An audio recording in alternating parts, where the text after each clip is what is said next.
வணக்கம். என் தமிழ்நாடு செய்திகளை வழங்குவதற்காக நான் ராஜலட்சுமி கார்த்திக்.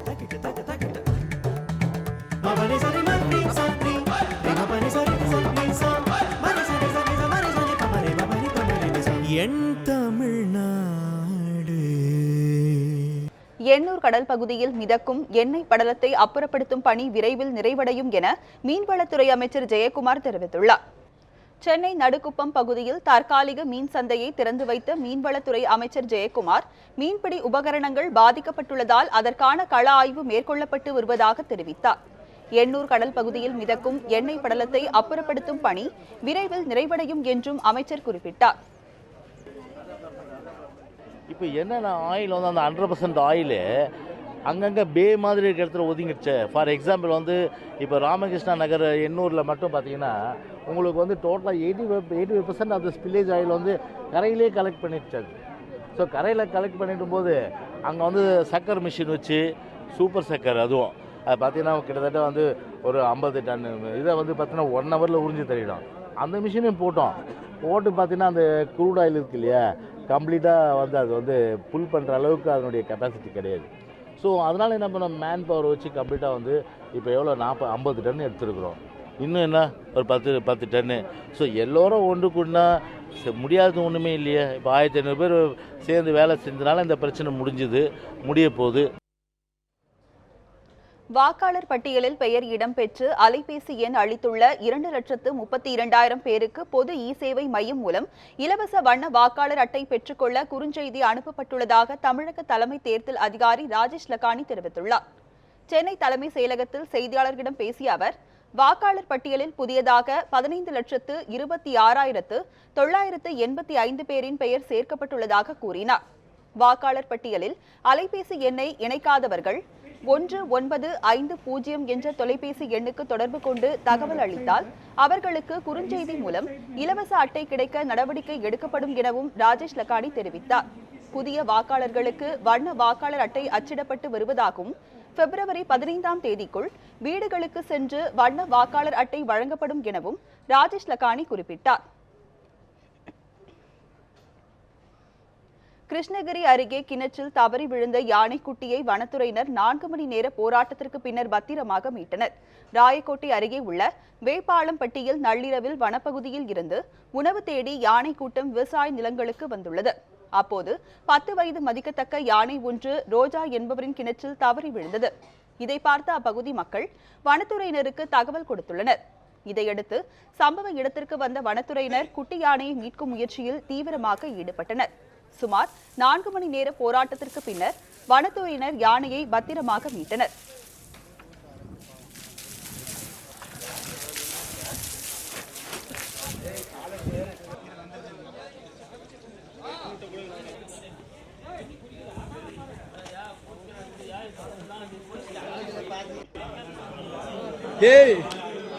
நானே மேய்க்குதுவான், அது என்ன கூட வந்துருக்க மாட்டான்.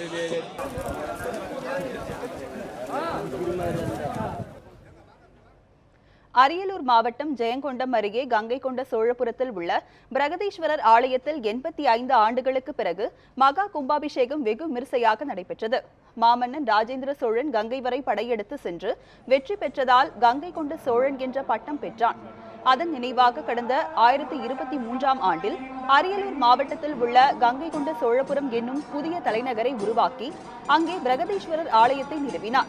இந்த கோவில் யுனெஸ்கோவால் உலக பாரம்பரிய சின்னமாக அறிவிக்கப்பட்டு சுற்றுலா தலமாக பராமரிக்கப்பட்டு வருகிறது.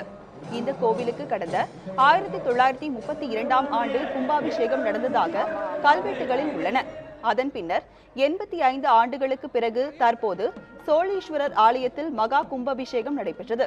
இதனையடுத்து 9:30 மணியளவில் பிரகதீஸ்வரர், துர்கை அம்மன், பிரகன் நாயகி ஆலயங்களின் கோபுரங்களில் வைக்கப்பட்டிருந்த கலசங்களுக்கு சிவாச்சாரியர்கள் புனித நீரை ஊற்றினர். இதனையடுத்து மூலவர்களுக்கு புனித நீர் ஊற்றப்பட்டு கும்பாபிஷேகம் நடைபெற்றது. இதில் தமிழகம் மட்டுமின்றி அண்டை மாநிலங்களை மற்றும் வெளிநாடுகளை சேர்ந்த சுற்றுலா பயணிகள் உட்பட 3 லட்சத்திற்கும் மேற்பட்ட பக்தர்கள் கலந்து கொண்டனர். பாதுகாப்பு பணியில் 800க்கும் மேற்பட்ட போலீசார் ஈடுபடுத்தப்பட்டிருந்தனர். கடும் வறட்சியால் பாதிக்கப்பட்டுள்ள கூலி தொழிலாளர்கள் குடும்பத்திற்கும் உரிய நிவாரணம் வழங்க கோரி ஈரோடு மாவட்ட ஆட்சியர் அலுவலகத்தை முற்றுகையிட்டு 200க்கும் மேற்பட்ட பெண்கள் போராட்டம் நடத்தினர். ஈரோடு மாவட்டத்தில் பவானிசாகர் அணையில் தண்ணீர் இல்லாததாலும் பருவமழையும் பொய்த்ததாலும் கீழ் பவானி மற்றும் காளிங்கராயன் பாசன பகுதியில் விவசாய நிலங்கள் காய்ந்து கடும் சேதம் ஏற்பட்டுள்ளது. இந்நிலையில் விவசாயத்தை நம்பியுள்ள கூலி தொழிலாளர்களும் எவ்வித வேலை வாய்ப்புகளும் இல்லாமல் பாதிக்கப்பட்டுள்ளனர். இதனையடுத்து அரச்சலூர் பகுதியைச் சேர்ந்த 200க்கும் மேற்பட்ட பெண்கள் விவசாய கூலி தொழிலாளர்களுக்கு 25,000 ரூபாய் இழப்பீடு வழங்க வலியுறுத்தி மாவட்ட ஆட்சியர் அலுவலகத்தை முற்றுகையிட்டனர். மேலும் மகளிர் சுய உதவி குழுக்கள் மூலம் பெண்களுக்கு வழங்கப்பட்ட கடன் தொகையை வீட்டிற்கு வந்து வசூல் செய்வதற்கு தனியார் நிதி நிறுவன ஊழியர்களுக்கு தடை விதிக்க வேண்டும் என்பன உள்ளிட்ட கோரிக்கைகளை வலியுறுத்தி ஆட்சியர் வளாகத்தில் தரையில் அமர்ந்து போராட்டத்தில் ஈடுபட்டனர்.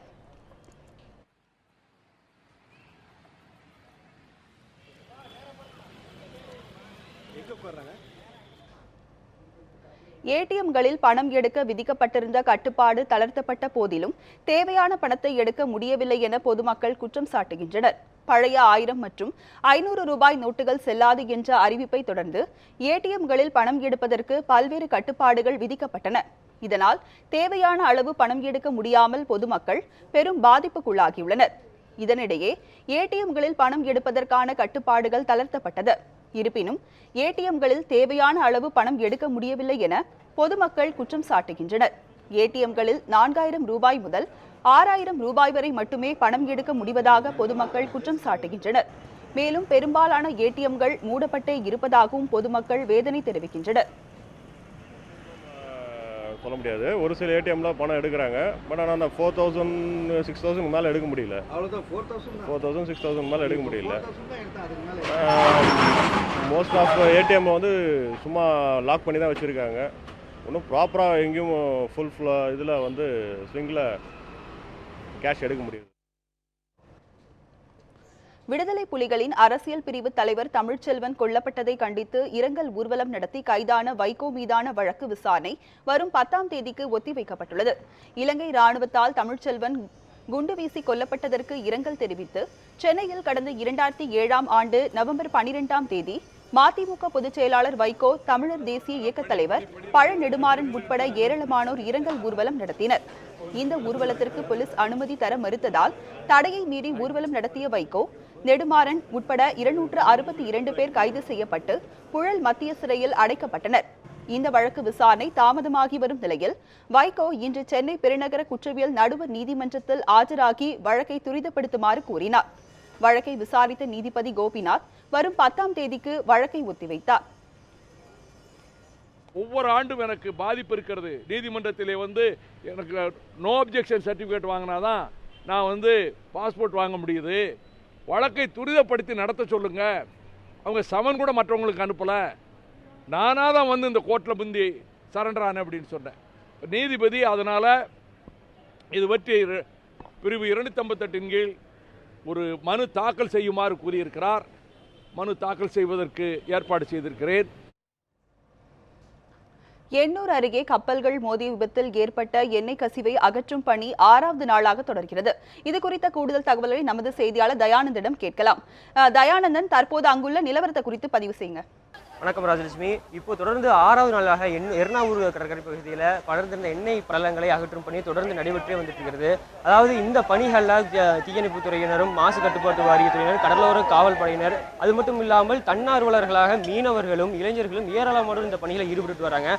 அந்த காட்சியில தான் நம்ம பின்னாடி பார்க்கலாம். இந்நிலையில் இதுவரைக்கும் தொடர்ந்து 6வது நாளுக்கு அகற்றப்பட்டு இருந்த பணிகள் இதுவரைக்கும் 45 டன் அளவில் இந்த எண்ணெய் படலங்களை அவங்க அகற்றி இருக்கிறதா தகவல் வந்திருக்கு. இந்நிலையில் இன்னைக்கு காலையிலிருந்து 8 மணி அளவிலிருந்து இந்த பணிகள் தொடர்ந்து நடைபெற்று வருது. மாலை வெளிச்சம் இருக்கிற வரைக்கும் இந்த பணிகள் நடைபெறும் சொல்லியிருக்காங்க. இந்நிலையில் இன்று இரவு தான் இன்னைக்கு எந்த அளவுக்கு அவங்க எத்தனை டன் எண்ணெய் படலங்களை அவங்க அகற்றியிருக்காங்க அப்படிங்கிற தகவல் நமக்கு தெரிய வரும். அது மட்டும் இல்லாமல் இப்போ நம்ம பார்த்துட்டு இருக்கிற காட்சிகளானது ரொம்ப அதாவது கட்டிகளா பல்வேறு இடங்கள்ல இது அடிக்கடி கல்கள் இருக்கிறனால பல்வேறு இடங்கள்ல இருந்த எண்ணெய் படலங்கள் தேங்கி ஒரு சேர ஒரு இடத்துல நின்றுருக்கு. அதை தான் அவங்க அகற்றிட்டு வந்துட்டு இருக்காங்க. இது நாளாக இது திரவ பொருளானது திடமாகி ரொம்ப கெட்டியாக தான் வந்துட்டு இருக்கு. இந்நிலையில் இது போன்ற காட்சிகளை தான் நம்ம பார்த்துக்கிட்டு இருக்கோம். இந்நிலையில் இது ஒரு இந்த அகற்றும் பணி வந்து இந்த 6வது நாள் இல்லாமல் தொடர்ந்து ஒரு 10 நாள் வரைக்கும் போகலாம், அதுக்கு மேலேயும் போகலாம். ஏன்னா அதிக அளவில் இது இருக்குது அப்படிங்கிற தகவல் தான் நமக்கு தெரிவிச்சிருக்காங்க. இந்நிலையில் இன்றைக்கு மட்டும் 742 வீரர்கள் அவர்கள் அகற்றும் பணியில் ஈடுபட்டு இருக்காங்க. அது மட்டும் இல்லாமல் மீனவர் இதனால் அரிய வகை கடல் ஆமைகள் மட்டும் இல்லாமல் மீன்களும் அதிகளவு பாதிக்கப்பட்டிருக்கிறதா சுற்றுப்புற சூழல் ஆர்வலர்கள் தெரிவிச்சிருக்காங்க. இது பற்றி பேசுறதுக்காக நம்மிடையே மீனவர் காசிராஜன் இருக்காரு, அவர்கிட்ட கேட்கலாம். ஐயா, இந்த எண்ணெய் படலங்கள்னால மீனவர்களோட வாழ்வாதாரம் எந்த அளவுக்கு பாதிக்கப்பட்டிருக்கு, அதை பற்றி சொல்லுங்க. மீனவருடைய வாழ்வாதாரம் கிட்டத்தட்ட ஒரு 28ஆம் தேதி எண்ணெய் படலம் வந்தது சார். கப்பல் மோதி இந்த மாதிரி ஆயிடுச்சு. ஆக மொத்தத்தில் தொழில் பாதிப்பு அதிகம். இதனால் மீனுடைய வளர்ச்சியோ மீன் சேதமோ கிடையாது. தொழில் கிட்டத்தட்ட யாரும் தொழிலுக்கு போக முடியல. எண்ணெயில் துடுப்பு எடுத்துகிட்டு போக முடியல, இன்ஜின் எடுத்துகிட்டு போக முடியல, வலை போட்டால் வலை ஃபுல்லாக எண்ணெய். அதனால் எதுவுமே பண்ண முடியல. அது மட்டும் இல்லாமல் இங்கே இருக்கிற அந்த எண்ணெய் படலத்தை எடுத்துகிட்டு தான் போக முடியணுங்கிற மாதிரி கவர்மெண்ட்டே எங்களுக்கு ஆர்டர் போட்டு எண்ணெய் எடுக்க சொல்லி எங்கள் ஊருக்காரங்க கிட்டத்தட்ட 23 கிராமம் வேலை செய்யுதுங்க. 23 கிராமம் வேலை செஞ்சு அந்த எண்ணெயெல்லாம் எடுத்துகிட்டு கிட்டத்தட்ட 3 நாள் 5 நாளாக வேலை நடந்துட்டு இருக்குது. நான் இன்னும் ஒரு 2 நாள் 3 நாள் வேலை நடக்கும்னு நினைக்கிறேன். இதை எடுத்தது பின்னால தான் நாங்கள் தொழில் பண்ண முடியும். அதனால் எங்களுடைய தொழில் ஆதாரம் பாதிக்கப்பட்டிருக்கு. அதனால் மீன் இதனால் சாகுதுங்கிறது தவறான வதந்தி. அதாவது தொழில் பாதிக்கப்பட்டிருக்குன்னு சொல்லியிருக்கீங்க. அதாவது அரசு தரப்புல இருந்து ஏதாவது நிவாரணம் ஏதாவது வழங்கியிருக்காங்களா, இல்லை நீங்கள் ஏதாவது வேறு வேலைக்கு ஏதாவது முயற்சி பண்ணியிருக்கீங்களா, அது மாதிரி இதை கேட்குறேன். மீனவர் சங்கத்து சார்பாக நாங்கள் சொல்லியிருக்கோம், அரசுக்கு சொல்லியிருக்கோம். ஆனால் நிவாரணம் வழங்குன்னு உறுதி கொடுத்துருக்காங்க. மினிஸ்டர் முந்தானத்து கூட இதில் சட்டசபையில் பேசியிருக்காரு. மீனவர்களுக்கு உண்டான நிவாரணம் வழங்கப்படும்னு சொல்லியிருக்காரு. இன்றைக்கும் போய் பேசுகிறோம். கண்டிப்பாக உறுதியாக நாங்கள் பண்ணித்தரோன்னு சொல்லியிருக்காங்க. அதில் எந்த விதமான மாற்றம் இல்லை. கண்டிப்பாக பண்ணித்தரோன்னு எங்களுக்கு நம்பிக்கை இருக்குது. அதனால் பண்ணுவாங்க. அது இல்லாமல் எங்களுக்கு தொழில் கிட்டத்தட்ட இன்னும் ஒரு 10 நாள் ஆகுமோ 20 நாள் ஆகுமோ 1 மாதம் ஆகுமோ சொல்ல முடியாத தொழில் பாதிப்பு இருக்குது. அதுக்கு உண்டான நிவாரணம் சேர்த்து கேட்டிருக்கோம். எங்களுக்கு பண்ணி அதாவது எண்ணெய் படலம் வந்திருக்கு இல்லைங்களா, அதனால மீன்கள் ஆமைகள் உள்ளிட்ட பாதிக்கப்பட்டிருக்கிறதா சுற்றுப்புற ஆர்வலர்கள் தெரிவிச்சிருக்காங்க. இல்லை அதை நீங்கள் எப்படி பார்க்குறீங்க? உண்மையாக மீன்கள் பாதிக்கப்பட்டிருக்கா, அதை பற்றி சொல்லுங்கள். நிச்சயமாக அதனால் எந்த விதமான இல்லை. மீன் எண்ணெயை சாப்பிடாது. நிச்சயமாக கண்டிப்பாக சாப்பிடாது. மீன் சாப்பிட்டு அப்படி இருந்ததுன்னா கிட்டத்தட்ட இங்கேருந்து கிட்டத்தட்ட 25 கிலோமீட்டர் வரைக்கும் பரவி இருக்குது அந்த எண்ணெய் படலம். ஏதாவது ஒரு மீன் செத்து ஒதுங்கியிருந்தா நீங்கள் சொல்றதை நாங்கள் ஏற்றுக்கிறோம். மீன் செத்து ஒதுங்கவே இல்லை. இருந்தாலும் மக்கள் ஒரு சாதாரண பீதியை கிளப்பி விட்டு இதனால் மீன் செத்து போச்சுன்னு சொல்லி வதந்தி விட்டு எங்களுடைய தொழில் அது மட்டும் இல்லாத தப்பித்தவறு ஏதாவது ஆழ்கடலை பிடிச்சிட்டு வர மீனை கூட சாப்பிட முடியாத அளவுக்கு ஜனங்கள் தவறான தகவலை தெரிவித்து மீன் சாப்பிட முடியாத ஆக்கிட்டாங்க. அதனால் நிறைய எங்களுக்கு பாதிப்பு. அதனால் பெரிய பாதிப்பு. இன்றைக்கி ஒன்றும் இல்லை. இன்றைக்கி பார்த்தேன் சார், இன்றைக்கி கடற்கரையில் ஒரு ஆமை எங்கேயோ கிட்டத்தட்ட செத்து 15 நாள் இருக்கும். அந்த ஆமையை தூக்கிட்டு போட்டு ஃபோட்டோ எடுத்துகிட்டு இருக்காங்க. எனக்கு பொறுக்க முடியாத கேட்டேன். ஆக மொத்தத்தில் ஆமை செத்தத்துக்கு இதுக்கு சம்மந்தமே இல்லை. எப்போவுமே அதுக்கு அக்டோபர், நவம்பர், டிசம்பர், ஜனவரி 4 மாதத்துக்குள்ளே ஆமை சாதாரணமாக செத்து ஒதுங்க. எப்போ வேணால் நீங்கள் பழைய ஹிஸ்ட்ரி எடுத்து பாருங்கள். எப்போவுமே அந்த அந்த சீசனில் மட்டும் நிச்சயமாக ஆமை செத்து ஒதுங்கும். அதை தவறாக பயன்படுத்தி ஆயில்னால செத்துச்சுன்னு சொல்லிட்டு எங்களோட தொழில் கெடுக்கிற மாதிரி ஒரு சில இவங்க விளம்பரத்துக்காக பண்ணுறாங்க. அது எங்களோட தொழில் பாதிப்பு. அதனால் ரொம்ப வருத்தப்படுறேன் சார். அதாவது மீனவர் சொல்றது பார்க்கும்போது அதாவது இதனால மீன்கள் பெரிய அளவில் பாதிக்கப்படல, தங்களோட தொழில் இதனால பாதிக்கப்படுது அப்படிங்கிற குற்றச்சாட்டு தெரிவிச்சிருக்காரு. அதே நேரத்தில் நேற்று சொன்ன மீன்வளத்துறை அமைச்சர் ஜெயக்குமார் உட்பட மீன்கள் சாப்பிட்றதுனால எந்த பாதிப்பும் இல்லை அப்படிங்கிறது தான் அரசு தரப்புலேருந்து நமக்கு தெளிவுபடுத்தியிருக்காங்க. அதே நேரத்தில் மீனவர்களோட முக்கிய கோரிக்கையாக இருக்கிறது இதில் அகற்றும் பணியை சீக்கிரம் தீவிரமாக முடிச்சு அதே நேரத்தில் தங்களுக்கு உரிய நிவாரணமும் வழங்கி தங்களோட வாழ்வாதாரத்தை காப்பாற்றணும், அரசு காப்பாற்றணும் அப்படிங்கிறது அவங்களோட முக்கிய கோரிக்கையாக இருக்குது. ராஜலட்சுமி. தயானந்தன், உங்களுடைய தகவல்களுக்கு நன்றி. மதுரை அவனியாபுரத்தில் வரும் பிப்ரவரி 5ஆம் தேதி ஜல்லிக்கட்டு போட்டி நடைபெற உள்ள நிலையில் போட்டியில் பங்கேற்க உள்ள காளைகள் முறையான உடல் தகுதி ஆய்வுக்கு பிறகே அனுமதிக்கப்பட இருக்கின்றன. இதுகுறித்து அவனியாபுரம் கால்நடை உதவி மருத்துவர் முத்துராமுடன் நமது செய்தியாளர் கோபாலகிருஷ்ணன் நடத்திய கலந்துரையாடலை தற்போது பார்க்கலாம். தமிழக மக்கள் மட்டுமல்லாமல் உலகம் முழுவதும் இருக்கக்கூடிய தமிழர்கள் எல்லாம் பெருத்த எதிர்பார்ப்போடு இருந்த ஜல்லிக்கட்டு போட்டி வர இருக்கிற 5ஆம் தேதி நடைபெற இருக்கிறது அவனியாபுரத்தில். இந்த போட்டியை காண்பதற்காக உலகம் முழுவதும் இருக்கக்கூடிய தமிழர்கள் எல்லாம் இங்கு வருகை தர இருக்கிறாங்க. இங்கு ஜல்லிக்கட்டு களத்தில் 2 கதாநாயகர்கள் இருக்கிறார்கள். ஒன்று காளைகள், மற்றொன்று இந்த காளைகளை அணைக்கின்ற இளைஞர் பெருமக்கள். இந்த 2 பேருக்கான களமாக இந்த ஜல்லிக்கட்டு இருக்கிறது. இங்க வரக்கூடிய காளைகளுக்கெல்லாம் சிறந்த முறையில் மருத்துவ சிகிச்சைக்கு பிறகுதான் இந்த ஜல்லிக்கட்டு களத்திற்குள் இது அனுமதிக்கப்படுகிறது. வாடிவாசலை விட்டு இது தாண்ட முடியும். இங்க இருக்கக்கூடிய காளைகளுக்கு, இங்க வர இருக்கக்கூடிய காளைகளுக்கு என்ன மாதிரியான மருத்துவ சிகிச்சைகளும் இதுக்கான என்னென்ன டெஸ்டுகளும் செய்து கொண்டு இவங்க பண்ணியிருக்காங்க அப்படிங்கிறத இங்க இருக்கக்கூடிய மருத்துவர்கிட்ட கேட்கலாம். சார் வணக்கம். இங்க ஜல்லிக்கட்டு அவனியாபுரத்துல நடைபெற இருக்கு. இங்க வரக்கூடிய காளைகளுக்கு என்ன மாதிரியான சிகிச்சைகள் கொடுக்குறீங்க சார்? என்ன மாதிரியான டெஸ்ட்டுக்கு இது பண்றீங்க? 5ஆம் தேதி நடக்க இருக்கிற அவனியாபுரம் ஜல்லிக்கட்டுக்காக தகுதி மற்றும் ஆரோக்கிய சான்றிதழ் வழங்குறதுக்காக மாடு கொண்டு வந்திருக்கிறாங்க. அதை வந்து நாங்கள் தகுதி எப்படின்னு பார்க்குறோம்னா மாடோட ஹெல்த் ஆரோக்கியத்தை வச்சு நாங்கள் கொடுக்குறோம். ஆரோக்கியம் எப்படி இருக்குங்கிறத பார்க்கணும்னு பார்த்தீங்கன்னா கண்ணை பார்ப்போம். கண்ணில் வந்து மியூக்கஸ் மெம்பரேன்னு சொல்லுவாங்க. அதில் ஏதாச்சும் நார்மலோட அப்நார்மலாக மாறி இருக்கா அப்படிங்கிறத பார்ப்போம். அப்நார்மலாக இருக்குது அப்படிங்கிறது இது நார்மலாக இருக்குது. அப்நார்மலாக இருக்குது அப்படின்னா கொஞ்சம் இந்த லீசன்ஸ் வந்து மாறி இருக்கும் உங்களுக்கு. இது வந்து நார்மலானது. அப்போ மாடு வந்து ஆரோக்கியமாக இருக்குங்கிற மாதிரி பார்த்துருவோம். இதை வச்சு மட்டும் நாங்கள் ஃபுல்லாக வந்து ஆரோக்கியமாக இருக்குங்கிற மாதிரி சொல்ல மாட்டோம். உடம்புல வந்து காது பிடிச்சி பார்ப்போம். காதும் ஒரு உடம்புல என்ன நோய்கள் இருக்குது அப்படிங்கிறத காட்டக்கூடிய ஒரு இதில் இது ஃபீவர் இருக்குது இல்லை டெம்பரேச்சர் இருக்குது அப்படிங்கிற மாதிரி பார்த்தோம்னா எதுவுமே இல்லை. இது நார்மலாக தான் இருக்குது. அப்புறம் வந்து வயசு பார்ப்போம். காலை வந்து ஜல்லிக்கட்டு விழாவில் கொண்டு வர காலைகளோட வந்து வயசு பார்ப்போம். மாடுகளுக்கெல்லாம் வயசு எப்படி வயசெல்லாம் எப்படி வயசெல்லாம் எப்படி நிர்ணயம் பண்ணுறோம் பார்த்தீங்கன்னா உள்ளே இருக்கிற மவுத்தில் இருக்கக்கூடிய டீத்தை பார்ப்போம். இது வந்து பார்த்தீங்கன்னா எல்லா பல்லுமே பெர்மனன்ட் பல்லா மாதிரி இருக்குது. பற்களே 2 விதம் இருக்குது. தற்காலிக பற்கள், நிரந்தர பற்கள்னு சொல்லுவாங்க. இப்போ நிரந்தர பற்கள் இது எல்லாமே நல்லா ஸ்ட்ராங்காக இருக்கும். இது வந்து நிரந்தர பற்கள்னு சொல்லுவோம். இது வந்து ஃபுல் மவுத்துன்னு சொல்லுவோம். ஃபுல் மவுத்னா இதுக்கு பிறகு இது வந்து ஒரு 5.5 இயர்ஸ் 6 இயர்ஸ்க்குள்ள இருக்கக்கூடிய ஏஜ் தான் உங்களுக்கு ஏஜ் தான். பொதுவாக ஜல்லிக்கட்டு காளைகளை எத்தனை வயதுக்குள்ள வரை உள்ள காளைகளை ஜல்லிக்கட்டுக்கு அனுமதிப்பாங்க? அது ஃபஸ்ட்டு ஒரு 2.5 இயர்ஸ்லேருந்து 6 to 7 இயர்ஸ் வரைக்கும் 7 இயர்ஸ் வரைக்கும் அனிமல்ஸ் வந்து நாங்கள் அனுமதிக்கிறோம். தகுதி தேர்வுகள்லாம் முடிச்ச பிறகுதான் இந்த ஜல்லிக்கட்டு காளை அப்படிங்கிறது வாடிவாசல் களத்திற்கு உள்ளேயே அனுமதிக்கப்படும். இந்த காளைகள் வாடிவாசல் களத்திற்கு உள்ள அனுமதிக்கப்பட்ட பிறகு அதற்கு அந்த ஜல்லிக்கட்டு அன்று இந்த தகுதி சான்றிதழுக்கு இது பதிவு செய்யப்படுறதுக்கான மருத்துவ சான்றிதழ் இங்க வாங்க வேண்டியது இருக்கு. அது முடித்த பிறகு ஜல்லிக்கட்டு போட்டிக்குள் அந்த களத்திற்கு உள்ள வரணும் அப்படின்னா அன்றைய தினம் மருத்துவர்கள் இன்னொரு சிகிச்சை பண்ண இருக்கிறாங்க. ஸோ அந்த தகுதியும் பெற்ற பிறகுதான் கரெக்டா அந்த ஜல்லிக்கட்டு களத்திற்குள் இந்த காளைகள் சரியான முறையில் அனுமதிக்கப்படும் அப்படின்னு இங்க மருத்துவர்கள் சொல்றாங்க. இங்க இந்த ஜல்லிக்கட்டு காளைகள் இந்த ஒவ்வொரு பகுதிக்கான மருத்துவர்கள் இருக்கிறாங்க. அந்தந்த கிராமப்புறங்கள்ல இருக்கக்கூடிய கால்நடை மருத்துவமனைகள்ல அந்தந்த பகுதிகளுக்குள்ள காளைகளை தகுதி சான்றிதழ் பெற்ற பிறகுதான் இங்க காளைகளை அங்க கொண்டு போக முடியும் அப்படின்னு சொல்லியிருக்காங்க. இதை போன்று இந்த அவனியாபுரத்துல பார்க்கும்போது கிட்டத்தட்ட 500க்கும் மேற்பட்ட காளைகளுக்கு ஒவ்வொரு பகுதிகளில் இருந்து சரியான தகுதி சான்றிதழ்கள் அந்தந்த மருத்துவர்களால் பரிந்துரைக்கப்படுகிறது. ஒளிப்பதிவாளர் சுப்பிரமணியத்துடன் கோபாலகிருஷ்ணன், நியூஸ் 7 தமிழ். உலக ஏற்றுமதியில் இந்தியாவின் பங்கு 1 விழுக்காட்டுக்கும் குறைவாக உள்ளதாகவும் அதனை அதிகரிக்க வேண்டும் என்றும் முன்னாள் அமைச்சர் ப. சிதம்பரம் கேட்டுக் கொண்டுள்ளார். சென்னையில் கருத்தரங்கு ஒன்றில் பேசிய முன்னாள் மத்திய அமைச்சர் ப. சிதம்பரம், உலகமயமாக்கலுக்கு பின் ஏழை பணக்காரர் இடையேயான ஏற்றத்தாழ்வு மிகவும் அதிகரித்துள்ளதாகவும் நாட்டில் 87 பேரின் சொத்து மதிப்பு மீதமுள்ளவர்களின் சொத்து மதிப்புக்கு சமமாக உள்ளதாகவும் குறிப்பிட்டார். உலகின் மொத்த ஏற்றுமதியில் இந்தியாவின் பங்கு 0.7 விழுக்காடு தான் என்றும் இதனை அதிகரிக்க தேவையான வாய்ப்புகளை பயன்படுத்த வேண்டும் என்றும் ப. சிதம்பரம் கேட்டுக்கொண்டார். One doesn't have to be enormously wealthy. Opportunities that you desire if you are willing to take on challenges. And I'm sure many of you will take on these challenges. Young men and women must bond together, band together, and start new businesses. There is ample opportunity to start a new business. One doesn't have to be enormously wealthy. Thoothukudi மாவட்டம் கோவில்பட்டியில் செண்பகவள்ளியம்மன் கோவிலில் நடந்த வருஷாபிஷேகத்தில் திரளான பக்தர்கள் பங்கேற்றனர். கோவில்பட்டியில் உள்ள செண்பகவள்ளியம்மன் திருக்கோவிலின் 65வது வருஷாபிஷேகத்தின் முன்னிட்டு அதிகாலையில் கோவில் நடை திறக்கப்பட்டு சுவாமி அம்பாளுக்கு சிறப்பு பூஜை நடைபெற்றது. பின்னர் வேத மந்திரங்கள் முழங்க யாகசாலை பூஜைகள் நடைபெற்றன. இதனையடுத்து புண்ணிய ஸ்தலங்களில் இருந்து எடுத்து வரப்பட்ட புனித நீர் சுவாமி, அம்பாள் மற்றும் பரிவார மூர்த்திகள் கோபுர கலசங்களில் ஊற்றப்பட்டது. பின்னர் அனைத்து கோபுர கலசங்களும் அலங்கார தீபாராதனை நடைபெற்றது.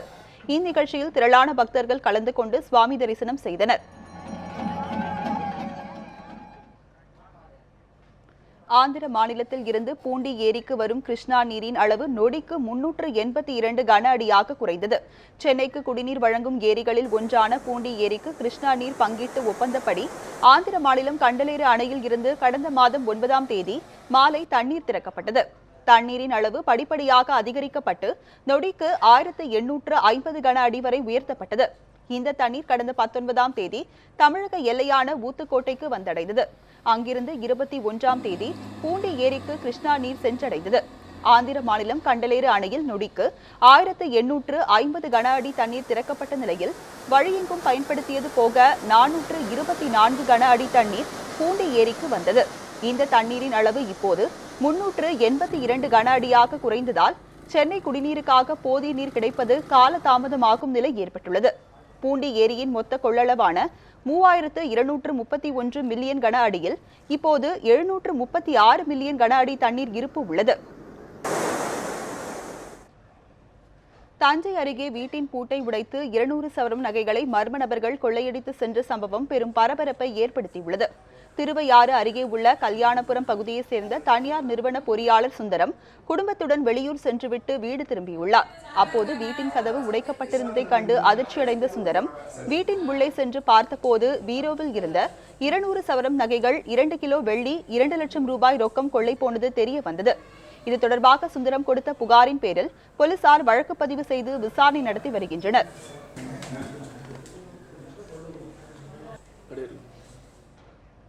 இத்துடன் என் தமிழ்நாடு செய்திகள் நிறைவு பெறுகின்றது.